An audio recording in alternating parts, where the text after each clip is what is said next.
BJP के पास थी, उस दौरान 5 मंत्री सहयोगियों के बनाए गए थे। और 2019 की अगर बात कर लेते हैं तो उसमें 303 सीटें बीजेपी ने जीती थी। पूर्ण बहुमत, प्रचंड बहुमत के साथ बीजेपी सत्ता में आई थी। उस दौरान लगभग 4% यानी 3 मंत्री सहयोगियों को बनाए गए थे। लेकिन इस बार क्योंकि बहुमत से 32 सीटें पीछे है भारतीय जनता पार्टी, सहयोगियों के सहारे सरकार एनडीए की बन रही है।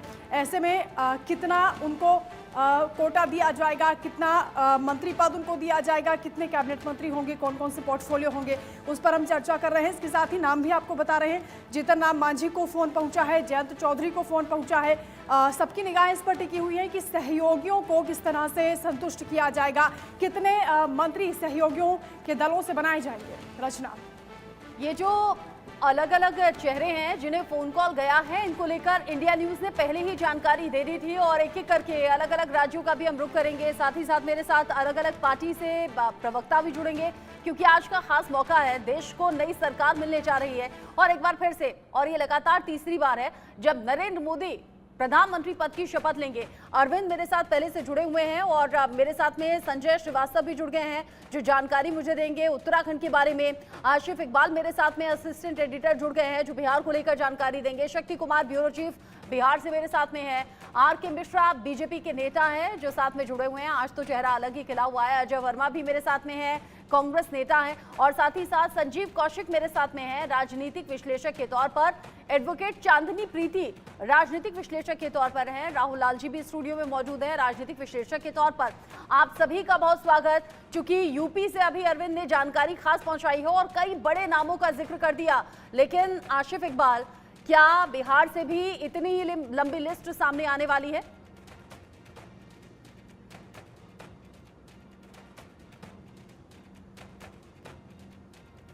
आशिफ अनम्यूट कीजिए खुद को। जी सॉरी रचना, सबसे पहले कि आपको ये पहले भी मालूम था कि बिहार और उत्तर प्रदेश 2 ऐसे राज्य होने वाले हैं जहां से सबसे ज्यादा मंत्री होंगे। और सबसे बड़ी बात कि इस बार सहयोगियों की संख्या भी बिहार से बढ़ी हुई है। 3 नए सहयोगी हैं जिनको मंत्रिमंडल में जगह देनी है, तरजीह देनी है। जेडीयू है, एलजेपी है और जीतन राम मांझी की हम पार्टी है। और लगभग इन लोगों को जिनको कॉल चला गया, वो जैसा कि आपने भी बताया, तमाम रिपोर्ट आपके पास है। लेकिन सबसे बड़ी चीज होगी, इस बार मंत्रिमंडल में बिहार की संख्या बढ़नी लाजमी है। आपको बताऊं कि जेडीयू कोटे से 2 मंत्री होंगे, जिसमें से साफ तौर पे रामनाथ ठाकुर और ललन सिंह को फोन चला गया है। चिराग पासवान को पहले से ही माना यह जा रहा था, क्योंकि अगर सबसे पहले किसी की बात तय मानी जा रही थी तो चिराग पासवान ही। चिराग पासवान ने चुनाव खत्म होते ही तुरंत सबसे पहले समर्थन पत्र दिया और उसके बाद कहा कि जो प्रधानमंत्री का आदेश होगा वो मैं मानूंगा। जीतन राम मांझी को फोन चला गया। और सबसे इंटरेस्टेड जो है वो है बीजेपी से कितने लोगों को एडजस्ट किया जाएगा, क्योंकि बीजेपी से जो पहले मंत्री थे उसमें आरके सिंह इस बार हार चुके हैं चुनाव।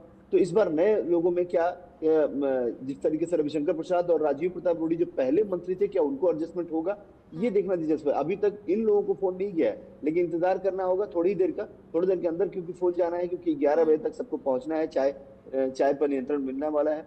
कल रात में, देर रात में अमित शाह ने, गृह मंत्री ने भी एक इंडिकेट कर दिया था कि किसको किसको हम बुला रहे हैं और कैसे कैसे लोगों को आना है। खास तौर पर आप समझना होगा कि जीतन राम मांझी, चिराग पासवान, रामनाथ ठाकुर, ललन सिंह, इन लोगों को फोन चला गया। अब बीजेपी कोटे के जो लोग हैं, खास तौर पे चाहे वो गिरिराज सिंह हो, चाहे वो आपको राजीव प्रताप रूडी हो, रविशंकर प्रसाद हो, जनार्दन सिंह सिग्रीवाल हो, दिलेश्वर कामत का भी नाम अभी, क्योंकि जेडीयू कोटे से ये माना जा रहा है कि दो कैबिनेट, एक एमओएस की बात हो रही, तो उसमें दिलेश्वर कामत का नाम भी सामने आ रहा है। बीजेपी से इस बार जनार्दन सिंह सिग्रीवाल और ब्राह्मण चेहरे में, क्योंकि ब्राह्मण चेहरे पिछली बार अश्विनी चौबे थे, इस बार अश्विनी चौबे नहीं है, तो गोपाल जी ठाकुर का नाम ब्राह्मण चेहरे से आ सकता है। भूमिहार की अगर बात करें तो गिरिराज सिंह उसमें प्रबल है, लेकिन इस बार नवादा में, उनके जस्ट बगल में, बेगूसराय के बगल में नवादा से विवेक ठाकुर जीत के आए हैं। और विवेक ठाकुर सीपी ठाकुर के बेटे हैं। क्योंकि देखिए सबसे बड़ी चीज है कि बिहार और यूपी को, एक बात और जैसे अरविंद जी ने बताया, बिहार और यूपी का जिक्र सबसे ज्यादा है और शक्ति से मैं समझ लेती हूं, बहुत जरूरी है वहाँ। हाँ, कास्ट और कास्ट इक्वेशन इक्वेशन को ध्यान में रखना है। साथ ही साथ जो घटक दलों के नेता हैं उन्हें भी साथ में लेकर चलना है। शक्ति, जब से नतीजे सामने आए हैं, विपक्ष एक अलग ही तेवर में, या ये कहिए कॉन्फिडेंस में नजर आ रहा है, और इधर बीजेपी जो कि घटक दलों के साथ मिलकर एनडीए सरकार बनाने जा रही है और लगातार ये तीसरी बार है। लेकिन विपक्ष के अलग अलग लीडर, इनफैक्ट आज सुबह में भी कई लीडर ये कह रहे हैं कि अगर आप ये सोच रहे हैं कि टीडीपी से चंद्रबाबू नायडू और जेडीयू से नीतीश कुमार चुप बैठ जाएंगे, तो ये गलतफहमी है। वो अभी तक भी इस तरह के बयान दे रहे हैं, जबकि आज शपथ ग्रहण है। जब घटक दलों को साथ में लेकर चलना है तो खुश भी रखना होगा। क्या इस बार ये समझें कि बिहार से सबसे ज्यादा मंत्री होंगे यूपी के साथ साथ? जी रचना, बिल्कुल। देखिए, बिहार जो है प्रधानमंत्री नरेंद्र मोदी के लिए काफ़ी अहम रखता है। न सिर्फ आपको बताएं कि इस बार जो मंत्रिमंडल का जो जिस तरह से स्वरूप होगा, जो प्रारूप होगा, जिसमें कि तमाम घटक दल के जो सदस्य होंगे उनकी इसमें भागीदारी होगी। ये न सिर्फ मंत्रिमंडल बल्कि बिहार में अगले साल विधानसभा चुनाव भी होने हैं। ऐसे में विधानसभा चुनाव को देखते हुए मद्देनजर तमाम जो दल हैं बीजेपी के साथ, जो एनडीए के तमाम सहयोगी दल हैं, जेडीयू है, चिराग पासवान की पार्टी एलजेपी-आर है, जीतन मांझी की पार्टी हम है, इस तमाम जो गठबंधन के जो सदस्य हैं सभी को इसमें मंत्रिमंडल में शामिल किया गया है। चिराग पासवान को फोन कॉल किया गया। सबसे पहले आपको बताया कि इंडिया न्यूज़ ने बताया था कि चिराग पासवान, जीतन मांझी, ललन सिंह और रामनाथ ठाकुर को जो है मंत्रिपद में शामिल किया जाएगा। और आपको बताया कि एक चेहरे और भी जेडीयू से हो सकते हैं, उनको भी कॉल जाएगा थोड़ी देर में। और सबसे अहम ये है कि जातीय समीकरण को भी साधा जाएगा। न सिर्फ एनडीए के तमाम दल, आपको बताएं कि जिस तरह से रामनाथ ठाकुर जो है अति पिछड़ा समाज से आते हैं, कर्पूरी ठाकुर के बेटे हैं। कर्पूरी ठाकुर वही हैं जिन्हें भारत रत्न और बिहार के मुख्यमंत्री रह चुके हैं। ललन सिंह जेडीयू के कद्दावर नेता है, भूमिहार समाज से आते हैं और उनका जेडीयू में काफ़ी उनका पकड़ भी रहा है। उसके अलावा आपको बताएं कि जीतन मांझी अति पिछड़ा समाज से आते हैं, तो उनके भी शामिल किया। और बीजेपी की बात करें तो बीजेपी की तरफ से निश्चित रूप से 2-3 नाम हो सकते हैं। सबसे अहम है जनार्दन सिंह सिग्रीवाल, जो तीसरी बार सांसद बन के आए हैं, उन्हें जो है मंत्रिमंडल में शामिल किया जाए, क्योंकि राजपूत समाज से आते हैं। और बिहार से एकमात्र ब्राह्मण चेहरा जो कि गोपाल जी ठाकुर हैं, उनको भी बीजेपी अपने मंत्रिमंडल में शामिल कर सकती है, क्योंकि अगले साल बिहार में विधानसभा के चुनाव समझ में आ रहा है कि घटक दलों के नेताओं को साथ में रखना है, मिलाकर चलना है। इस बार तो ये जरूरत भी है कि सबको मिलाकर साथ में रखा जाए, क्योंकि बीजेपी ने अकेले बहुमत हासिल नहीं किया है 2014 और 19 की तरह। और हाँ, आपकी बातों से ये इशारा भी मिल गया, जैसे अभी आशिफ इकबाल ने जिक्र किया, कास्ट इक्वेशन मस्ट है। इस बात का ख्याल रखना कि कौन किस वर्ग से आता है, कौन किस जाति से आता है, इसका भी ख्याल मंत्रिमंडल में रखा जाएगा। आप रहिए मेरे साथ में, चूंकि आर के मिश्रा भी मेरे साथ में है, संजीव कौशिक भी मेरे साथ में है, उनका रुख करूं। लेकिन उससे पहले राहुल लाल जी, ये जो विपक्षी नेता हैं, अलग अलग तरीके से जो बयान सामने आ रहे हैं, ये कॉन्फिडेंस क्या दिखा रहा है? आज तो शपथ ग्रहण है, लेकिन उससे ठीक पहले भी अगर इस तरह के बयान सामने आ रहे हैं चंद्रबाबू नायडू या नीतीश कुमार को लेकर, तो ये इंडिकेशन क्या है? रचना जी, देखिए, विपक्ष बिल्कुल सही चीज़ कह रहा है। प्रधानमंत्री मोदी जब से मुख्यमंत्री भी थे, वो प्रचंड बहुमत की सरकार चलाने के लिए अभ्यस्त रहे हैं। दिल्ली में भी उन्होंने जो है कि जो 2 बार सरकार चलाई है, वो प्रचंड बहुमत की सरकार चलाई है।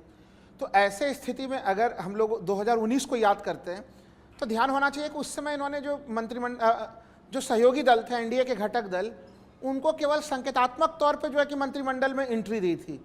यानी आपके कितने भी सदस्य हों, केवल और केवल एक बर्थ वो देने के लिए उस समय 2019 में शर्त रखी गई थी।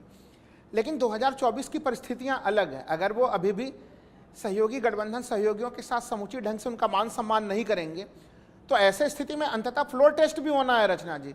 तो विपक्ष उसी जगह पे जो है कि सरकार का ध्यान आकर्षण करा रहा है।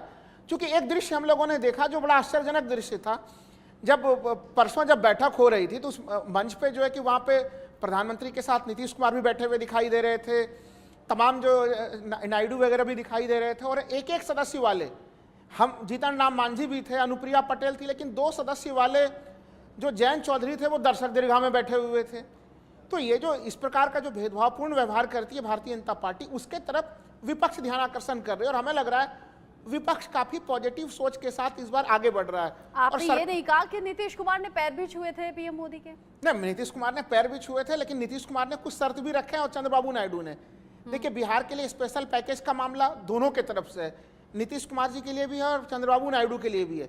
चंद्रबाबू नायडू 2018 तक एनडीए के घटक थे, लेकिन वो 2018 में एनडीए से बाहर आंध्र प्रदेश को स्पेशल पैकेज को देने के मामले के मतभेद के ऊपर ही जो है कि वो मतभेद हुए थे।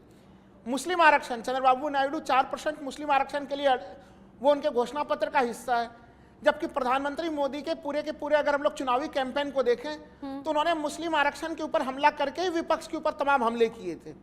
तो ये कई परिस्थितियां हैं जहां पे प्रधानमंत्री को आपस में अलग अलग जगहों पे कुछ बुनियादी सवाल जब आपने उठा दिए हैं, तो मुझे लगता है आर के मिश्रा जी का मैं रुख कर लेती हूँ। और ये जो सवाल अब रहकर जहन में आ रहे हैं और पब्लिक डोमेन में जिनकी बातें हो रही है, आर के मिश्रा जी, अलग अलग विचारधाराओं की पार्टी एक साथ आ गई हैं, एनडीए एक बार फिर से सरकार बना रही है, लेकिन कुछ तो बुनियादी सवाल है ना जिसमें मुस्लिम आरक्षण रह रहकर सामने आ रहा है। उधर नीतीश कुमार ने भी समर्थन मिलने वाले दिन हंसी हंसी में ये कह ही दिया था कि जो अधूरे काम है वो पूरे आप कर ही देंगे, बिहार के भी जो काम है वो पूरे हो ही जाएंगे, ऐसी मैं उम्मीद करता हूँ।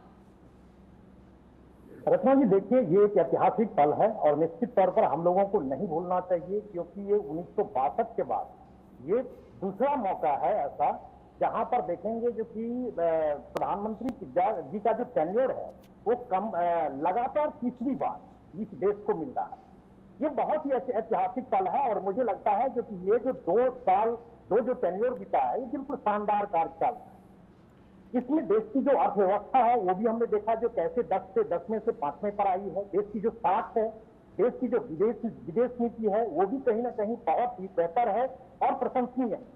आपने कहा जो कि जिस तरह से एनडीए के जो घटक दल हैं वो कहीं ना कहीं अपनी मांग रख रहे हैं अप्रत्यक्ष रूप से या प्रत्यक्ष रूप से।